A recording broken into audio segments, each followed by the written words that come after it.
Okay, so I mentioned about self-compassion, and this is something that can be very beneficial for managing procrastination and also managing negative mood and stress. And this is this idea of showing compassion to yourself the same way you would to a friend, rather than being harshly self-critical. And self-compassion comes into play when we're struggling with something, when we're experiencing pain or suffering or failure or our own shortcomings.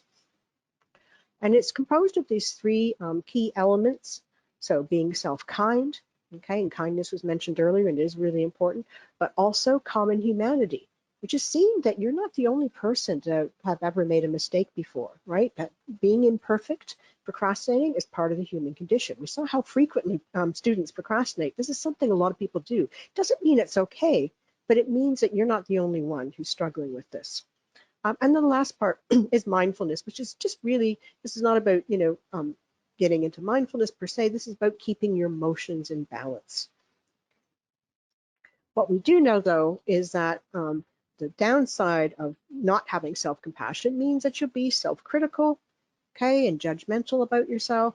And you can also experience feeling isolated, like you're the only one who's struggling with this and everybody else must be doing just fine, and getting overly absorbed into the negative feelings that you're experiencing. And when we do that, that makes them much more intense and more likely that you're going to procrastinate. And that's not surprisingly then why we see that people who are chronic procrastinators and perfectionists, especially perfectionistic concerns, have low levels of self-compassion.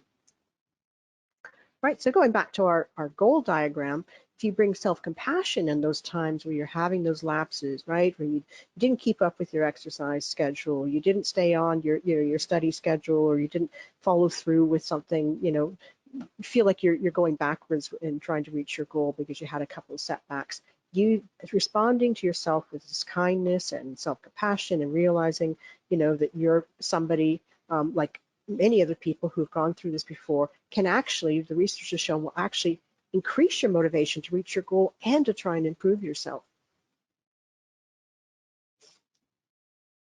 And here's a couple of things you can use as an exercise to reduce procrastination. So when you're struggling with your procrastination, it's really important to have for that self-compassionate mindset is to say, remind yourself it's a very common problem. Almost everybody has experienced it sometime before. And what I like to always say is, you're not the first person to procrastinate, nor will you be the last.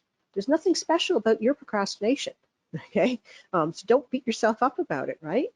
Because being hard on yourself isn't going to change things. It's actually going to make things worse. And then, you need to take a balanced perspective about your feelings as well.